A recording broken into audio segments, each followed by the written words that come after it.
میرا نام عرفان محمود برک ہے، لاہور میں میں رہتا ہوں اور شعبہ صحافت سے میرا تعلق ہے۔ مختلف اخبارات، اسلامی جرائد، رسائل، اس میں آرٹیکلز بھی لکھتا ہوں۔ ہمارے خاندان میں جو قادیانیت کا جو سلسلہ ہے وہ میرے دادا سے شروع ہوا۔ بچپن کے زمانے میں انہوں نے قادیانیت کو قبول کر لیا۔ کوئی علم نہیں تھا، معلومات نہیں تھیں، پڑھے لکھے نہیں تھے، جسٹ مرزا قادیانی کو مجدد کی حیثیت سے مان لیا اور اس کے ہاتھ پہ بیعت کر لی۔ اب قادیانی میرے دادے کو نعوذ باللہ صحابی رسول کہتے تھے، کیونکہ ان کا مذہبی عقیدہ ہے کہ جس کسی نے مرزا قادیانی کو مرزیت کی حالت میں دیکھ لیا، اس پہ ایمان لے آیا، تو وہ کہتے ہیں کہ نعوذ باللہ وہ صحابی رسول کے درجے پہ فائز ہو جاتا ہے۔ تو میں نے بھی اسی ماحول میں آنکھ کھولی۔ میرے دادے کو لوگ دور دور سے دیکھنے کے لیے آتے تھے۔ ہمارا خالصتاً ایک مذہبی گھرانہ احمدیت کے حوالے سے مشہور تھا، ہمیں ایک مخلص احمدی کے طور پہ جانا جاتا تھا۔ تو اسی گھرانے میں نے بھی آنکھ کھولی۔ جب شعور کی آنکھ کھولی تو گردونوا میں نے سارا یہی قادیانیت کا ماحول دیکھا۔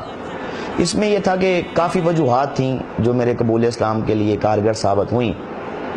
اس میں سمجھتا ہوں کہ ہمارے اہل محلہ کا رویہ وہ بڑا اہمیت کا حامل ہے، کیونکہ بچپن کے زمانے میں اکثر ہمارے محلے والوں سے یہ بات سنتا کہ وہ ہمارے بارے میں کہتے کہ آپ لوگ جو قادیانی ہیں، احمدی خود کو کہتے ہیں، آپ مسلمان نہیں ہیں۔ تو میں سوچتا کہ جب ہم کلمہ وہی پڑھتے ہیں، نمازیں وہی پڑھتے ہیں، روزے رکھتے ہیں، سارے دین اسلام کو مانتے ہیں، قرآن کو مانتے ہیں، حدیث کو مانتے ہیں، تو پھر کیا وجہ ہے کہ یہ لوگ ہمیں مسلمان ماننے کے لیے تیار کیوں نہیں ہیں؟ ہمارے اہل محلہ ہمارا بائیکاٹ کرتے، اگر ہمارے محلے میں کوئی تقریب ہوتی خوشی کی، اس میں ہمیں مدعو نہ کیا جاتا، کسی بھی قسم کے معاملات میں ہماری مداخلت جو ہے وہ اس کو برداشت نہ کیا جاتا۔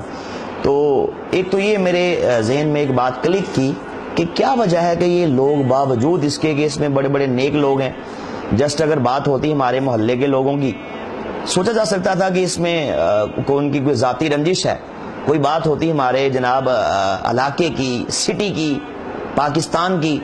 لیکن جب میں نے اس پہ تحقیقات کی تو پتہ یہ چلا کہ صرف ہمارے پاکستان کے علمائی مرزائیوں کو کافر نہیں کہتے، بلکہ پوری دنیا کے تمام علماء بشمول امام کعبہ، مسجد نبوی شریف کے جو امام ہیں، غرض کہ پوری دنیا کے تمام مسلمان قادیانیوں کو مسلمان نہیں سمجھتے اور انہیں کافر سمجھتے ہیں۔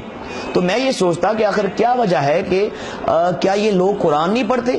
کیا یہ علماء احادیث نہیں پڑھتے؟ کیا ان کو یہ نہیں پتا کہ جو دل سے کلمہ پڑھے تو آپ اس کو مسلمان سمجھیں؟ لیکن یہ ہمارے اہل محلہ کا رویہ اور میری یہ سوچ علماء کے بارے میں، پوری دنیا کے علماء کے بارے میں مجھے ایک شاہراہ پہ گامزن کر گئی۔ وہ یہ تھی کہ میں نے سوچا کہ میں کیوں نہ ایک بار مرنے سے پہلے تحقیقات کروں، پڑھوں مرزائیت کی حقیقت کیا ہے۔ میں جسٹ خود کو اس لیے قادیانی کہتا ہوں، احمدی کہتا ہوں کہ میرے گھر والے اگر وہ ہندو ہوتے تو میں بھی بتوں کو رام رام کرتا، اگر وہ عیسائی ہوتے میرے گلے میں بھی سلیب ہوتی، وہ سکھ ہوتے میرا مذہب بھی سکھزم سے ہوتا۔ تو مجھے ایک بار پڑھنا چاہیے، تحقیقات کرنی چاہیے، دیکھنا چاہیے اصل حقائق کیا ہیں۔ تو الحمدللہ یہی سوچ جو تھی مجھے اس طرف لے گئی، تحقیقات کی شاہراہ پہ میں گامزن ہو گیا۔ میں نے اس سلسلے میں چناب نگر سابقہ ربوہ سے قادیانیوں کی ساری بکس منگوائیں، ان میں مرزا قادیانی کی اپنی بکس تھیں۔ یہاں میں کہ یہ بھی عرض کرنا چاہتا ہوں، میں قادیانیوں کو ایک میسج بھی دینا چاہتا ہوں اسی اپنے قبول اسلام کے اس واقعے کے اندر ہی، کہ انبیاء علیہ السلام کتابیں نہیں لکھتے۔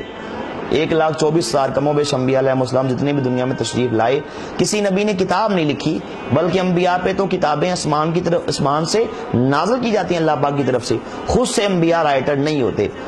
تو اگر کوئی قادیانی میری بات یہ سن رہا ہے تو میں اسے دعوت اسلام دینا چاہتا ہوں کہ مرزا قادیانی نے اپنی زندگی کے اندر 84 کتابیں لکھی ہیں، جن کو مرزائیوں نے روحانی خزائن کے نام سے پرنٹ کیا ہے۔ تو خیر میں نے ان کتابوں کو پڑھا، دیگر جو قادیانیت کی جو بنیادی کتابیں ہیں ان کو پڑھا، تو ان کو پڑھنے کے بعد اس نتیجے پہ پہنچا کہ اس کائنات کے اندر یہ سب سے بڑا کفر ہے، سب سے بڑا دجل ہے، سب سے بڑا فریب ہے، جو کہ اسلام کے روپ میں مسلمانوں کو گمراہ کرنے کے لیے انگریز نے باقاعدہ پلاننگ کے ساتھ یہ سارا اس کا فتنہ شروع کیا۔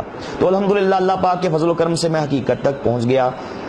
اللہ پاک کا مجھ پہ خاص ایک فضل و کرم ہوا، اور میں سمجھتا ہوں کہ میرے قبول اسلام کے حوالے سے در حقیقت جو بیس تھی، بنیاد تھی، وہ میرے بچپن کے زمانے میں دیکھا وہ مبارک خواب تھی کہ جس خواب کے وسیلے سے رب کائنات نے میری آنکھیں کھولی۔ تو میں سمجھتا ہوں کہ وہ بھی آپ کے سامنے میں عرض کروں کہ وہ خواب میں نے کیا دیکھا، اس کے بعد میری کیا فیلنگز تھیں۔ میں نے بچپن کے زمانے میں دیکھا کہ نبی پاک صلی اللہ علیہ وسلم ہمارے محلے میں تشریف لاتے ہیں، تو پیارے آقا کے مبارک ہاتھوں میں ایک پھلوں کا تھال پکڑا ہوتا ہے، اس میں بہت سے پھل ہوتے ہیں. تو نبی پاک صلی اللہ علیہ وسلم آپ پھل تقسیم فرما رہے ہیں، لیکن جب آپ تقسیم فرماتے فرماتے ہماری گلی میں تشریف لاتے ہیں تو پیارے آقا صلی اللہ علیہ وسلم ایک مرزائیوں کے مکان سے پچھلے مکان کے پاس رک جاتے ہیں، آگے تشریف نہیں لاتے، قادیانیوں کے گھر میں نہیں جاتے، ان کو پھل نہیں دیتے. میں سارا منظر دیکھتا ہوں، پریشان ہو جاتا ہوں کہ سرکار آگے تشریف کیوں نہیں لا رہے. لیکن جیسے ہی میرے کریم آقا صلی اللہ علیہ وسلم مجھ ناچیز کی طرف دیکھتے ہیں، الحمدللہ نگاہ کرم فرماتے ہیں تو آپ تبسم فرما دیتے ہیں. اس کے بعد الحمدللہ میری آنکھ کھل جاتی ہے. آنکھ کھلنے کے بعد میں نے سارا یہ خواب میرے ذہن میں گھومتا ہے. کچھ عرصے بعد جب میں تحقیقات کرتا ہوں، ساتھ اس خواب کے بارے میں سوچتا ہوں، تو رب کائنات یہ فضل فرما دیتا ہے کہ خواب کے ذریعے سے مجھے یہ ہدایت مل گئی. میں سمجھتا ہوں حقیقت یہ ہے، بنیاد یہ ہے کہ نبی صلی اللہ علیہ وسلم آپ نے مرزائیوں کا بائیکاٹ کر کے بتلا دیا کہ یہ گمراہی ہے، یہ دجل و فریب ہے. اور آپ صلی اللہ علیہ وسلم کا مجھ ناچیز کی طرف دیکھنا، نگاہ کرم فرمانا، میں سمجھتا ہوں کہ در حقیقت یہی میرے قبول اسلام کا باعث بن گیا الحمدللہ. تو بچپن کے زمانے میں ایک دو میں نے اور بھی خواب دیکھے. ایک بار میں نے مرزا قادیانی کو جہنم کی آگ میں جلتا ہوا دیکھا. اس کے بعد میں نے الحمدللہ اپنے قبول اسلام کا اعلان کر دیا. ساتھ جب میں نے وہ بکس پڑھی مرزا قادیانی کی، ان بکس کے اندر جو مجھے ان کے کفر یا باطل عقائد ملے، اس کے ذریعے سے میری اللہ پاک نے آنکھیں کھول لیں. اور وہ عقائد کیا تھے کہ جن کتابوں کے اندر مرزا قادیانی نے نعوذ باللہ رب کائنات کو گالیاں دی تھیں، استغفر اللہ، اللہ پاک کے انبیاء کی شان میں نازیبا کلمات کہے تھے، حضور نبی پاک صلی اللہ علیہ وسلم کی شان میں گستاخیاں کی تھیں، صحابہ کرام کے بارے میں نماز اللہ استغفر اللہ انتہائی غلیظ زبان استعمال کی تھی، امہات المومنین کو گالیاں دی تھیں، اہل بیت اطہار کے بارے میں نعوذ باللہ برا کہا تھا، مکہ مدینہ کو گالیاں دی تھیں، قرآن پاک کے اندر تحریفات کے طوفان کھڑے کیے تھے. تو یہ ان ساری چیزوں کو جب میں نے پڑھا تو الحمدللہ جیسے جیسے میں ان کو پڑھتا گیا ویسے ویسے مرزا قادیانی سے میری محبت، چاہت، ادب کے وہ سارے بخیے ادھرتے گئے. اور آخر ایک دن وہ مبارک دن آیا کہ الحمدللہ یہ سارے تعلق، یہ سارے ادب کچے دھاگے کی طرح ٹوٹ گئے اور میں نے مرزا قادیانی کا ذات پہ لانتے بھیجی اور الحمدللہ سچے دین اسلام کو میں نے قبول کر لیا.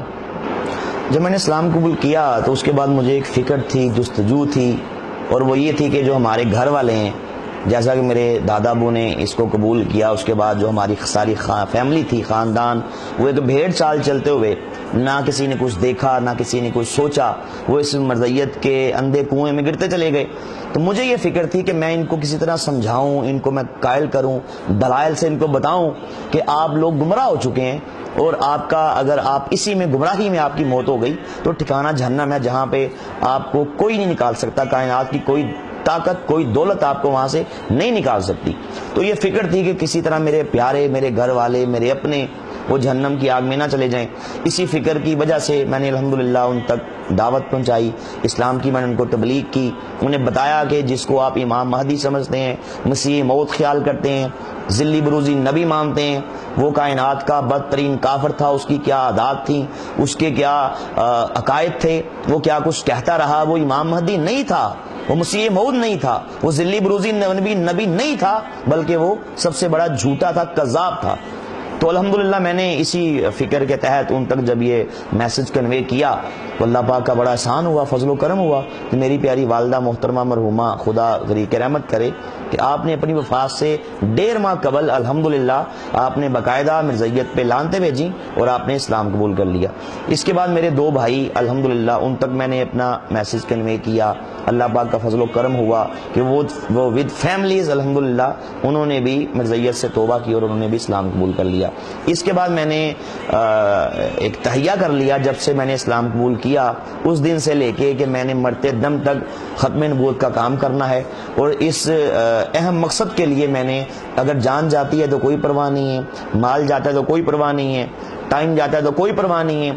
الحمدللہ اللہ پاک نے مجھے اس کا یہ ثمر دیا کہ اللہ پاک کے خاص فضل و کرم سے اب تک 150 سے زیادہ قادیانی الحمدللہ میری دعوت کے بعد انہوں نے مرزیت پہ لانتے بھیجی اور سچے دین اسلام کو انہوں نے قبول کر لیا. میری والدہ نے الحمدللہ اپنے قبول اسلام کے بعد مجھے یہ وصیت کی تھی کہ اگر میں مر جاؤں تو کوئی قادیانی میرا جنازہ نہ پڑھے.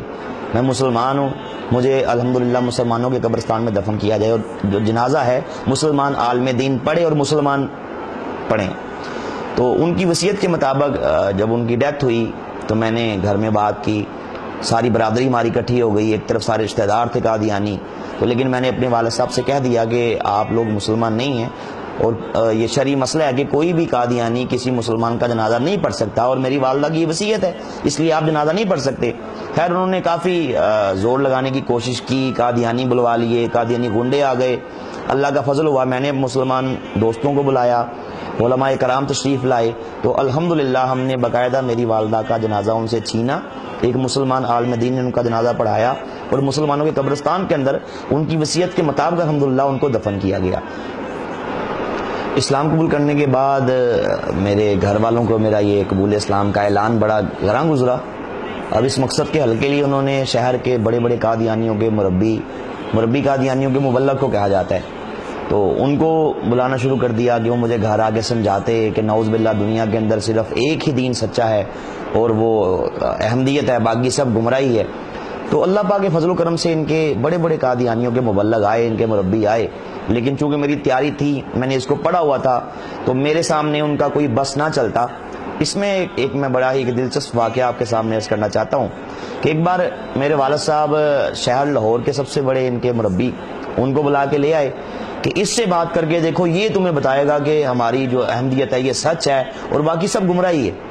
تو جب ہمارے گھر میں آ کے وہ بیٹھ گیا، میں نے کہا میری بھی شرط ہے کہ گھر کے باقی افراد بھی ہماری گفتگو کو سنیں گے۔ میں نے کہا ٹھیک ہے، یہ تو بڑی اچھی بات ہے۔ جب میں نے مربی سے گفتگو شروع کی تو میں نے اس سے سوال کیا، میں نے کہا مجھے ایک بات بتائیے گا کہ کیا آپ کبھی تھیٹر دیکھنے گئے؟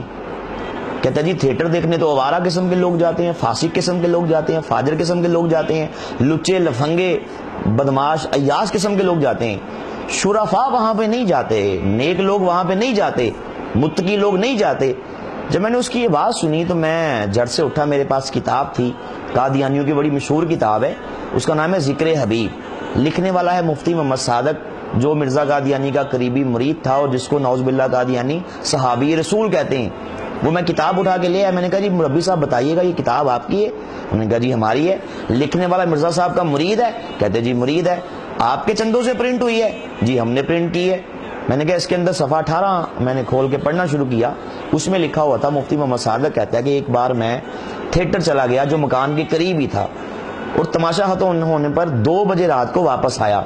صبح منشی ظفر احمد صاحب، یہ بھی قادیانی، انہوں نے مجھے دیکھ لیا جب موجودگی میں، کہا کہ اچھا مرزا صاحب کے مرید بھی ہو، تھیٹر بھی جاتے ہو، تمہاری مرزا صاحب کے پاس جا کے شکایت کروں گا۔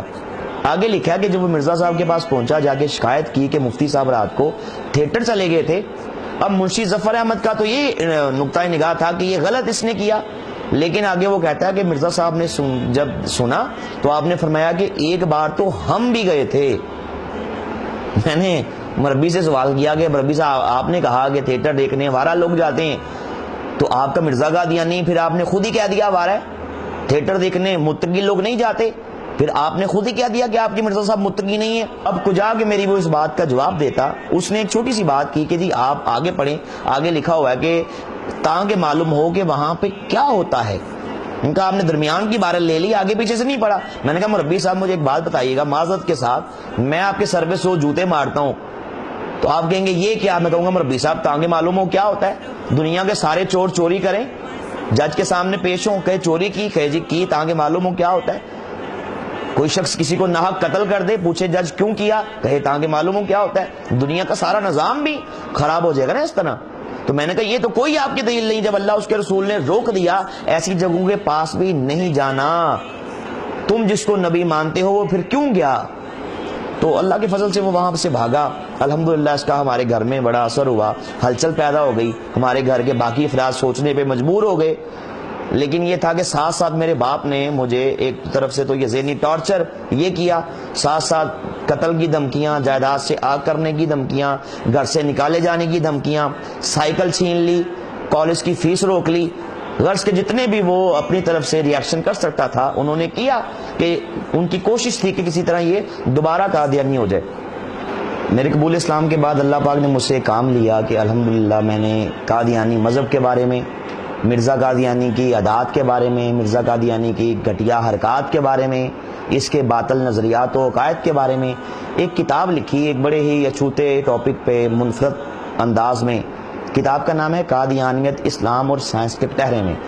الحمدللہ اس کتاب کے اندر میں نے ایک نیا رخ، اس پہلو نئے رخ سے اس پہ میں نے کام کیا، نئے انداز سے میں نے کام کیا کہ میں نے اللہ پاک کے کلام سے، قرآن پاک سے، احادیث رسول سے، ماڈرن سائنس سے، عقل انسانی سے، لاجک سے، بڑے بڑے نفسیات کے ماہرین ان کی تحقیقات سے اور قادیانی کتب کے ریفرنسز سے یہ بات ثابت کی کہ قادیانی جس کو اللہ کا نبی مانتے ہیں، رسول مانتے ہیں، میں نے بکس کے اندر باقاعدہ یہ بات ثابت کی ان بکس کے ذریعے سے، اپنی بک کے اندر الحمدللہ، کہ مرزا قادیانی کو ایک شریف انسان کہنا بھی شرافت کی توہین ہے۔